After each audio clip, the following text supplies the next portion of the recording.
कहा जाता है कि खाटू श्याम बाबा की पूजा करने से भक्तों की सभी मनोकामनाएं पूर्ण होती है और साथ ही घर में बिगड़े काम भी बन जाते हैं।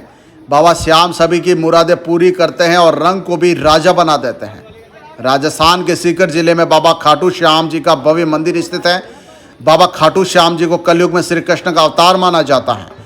यहाँ हर साल लाखों की संख्या में भक्त इनके दर्शन मात्र के लिए आते हैं। खाटू श्याम जी के मंदिर के पास हर साल होली के समय भव्य एक मेला लगता है। इस मेले को देखने के लिए देश विदेश से हजारों श्रद्धालु आते हैं। शास्त्रों के अनुसार बाबा खाटू श्याम की मान्यता महाभारत काल से ही है। कहा जाता है कि यहाँ पांडुपुत्र अति बलशाली भीम के पौत्र हैं। पहले उन्हें बर्फरीक के नाम से जाना जाता था। उन्होंने अपनी माँ और भगवान श्री कृष्ण से युद्ध कला सीखी। इसके बाद उन्होंने माँ नवदुर्गा की घोर तपस्या की।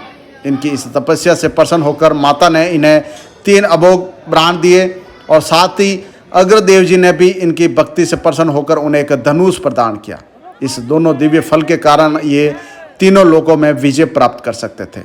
कथा के अनुसार बाबा खाटू श्याम जी की अपार शक्ति और समता से प्रसन्न होकर भगवान श्री कृष्ण ने उन्हें एक कलयुग में अपने नाम से पूजे जाने वाला वरदान दिया। तब से बाबा खाटू श्याम जी को कलयुग का श्री कृष्ण माना जाता है। कथा के अनुसार पांडव पुत्र के साथ लक्षाग्रह की घटना होने के बाद वन वन भटकते पांडवों की मुलाकात हिडिंबा नामक राक्षसी से हुई। हिडिंबा भीम को अपने पति के रूप में प्राप्त करना चाहती थी।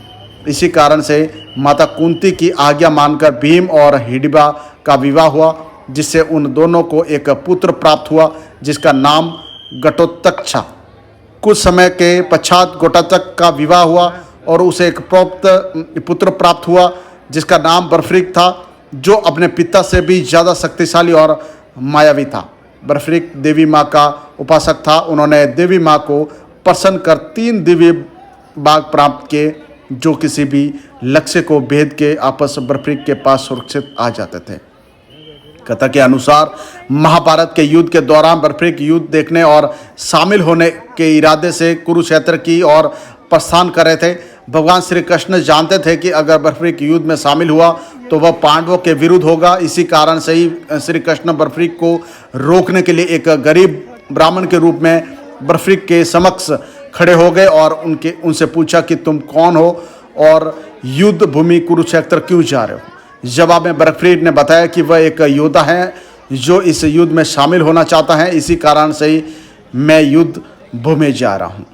श्री कृष्ण ने उनकी परीक्षा लेने के लिए एक बाण चलाने को कहा, जिससे पीपल के पेड़ के सारे पत्ते में छेद हो गए, सिवाय एक पत्ते के जो श्री कृष्ण के पैर के नीचे था। भगवान श्री कृष्ण ने कहा कि तुम तो बहुत ही पराक्रमी हो, मुझे गरीब को कुछ दान नहीं दोगे क्या। बर्फरीक ने जब श्री कृष्ण से जब दान मांगने को कहा तो उन्होंने बर्फरीक से उनका शीश मांग लिया। बर्फरीक तुरंत समझ गया कि ये कोई ब्राह्मण नहीं है, इसलिए बर्फरीक ने श्री कृष्ण को उनके वास्तविक रूप में आने के लिए कहा और श्री कृष्ण अपने वास्तविक रूप में आ गए। बर्फरीक ने खुशी खुशी दान के रूप में भगवान श्री कृष्ण को अपना शीश दे दिया।